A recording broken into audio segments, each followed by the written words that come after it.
So you've seen how we draw apparel with the wireframe. This time we're going to make the wireframe go away and we're going to be drawing seamline effects. So let's get started. Here we're going to be doing a selection of a portion of the outline, and then we're going to be pulling seam allowances. Now what that is extruding another edge out and then gently pulling out and pushing in. And here what we're doing is a group grab of the control points and then just making readjustments after we extrude or pull out another seam allowance. There you go. Let's do another group grab and kind of readjust and make sure that our seam allowances or our seam lines are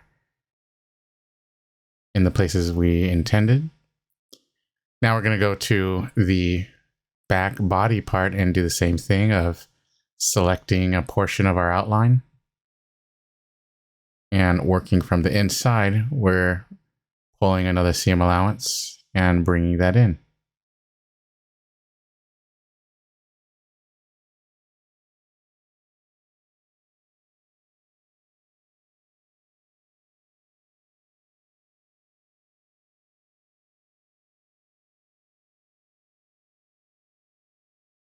Making those seams just kiss. So if you notice from the inside view here, we are literally making seam allowances as if we are sewing the two pieces together from the inside. Here we're just making those group selections and pulling all at once. There you go. Making some small adjustments here. And we're almost done with the back panel. And then let's do another selection here for a little bit. Pull another seam allowance. Let's go to the inside and make some adjustments real quick. Make sure we're not deviating from our original design intent. And making this panel just kiss the next panel as if we were sewing them together.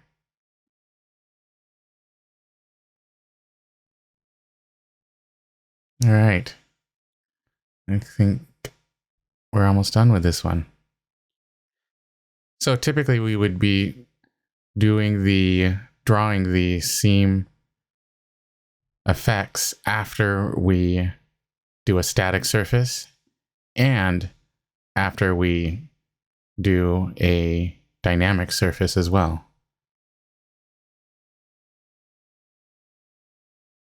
Notice we snap together those control points as well. There you go. And there. Thank you for watching the video on drawing seamline effects. See you soon.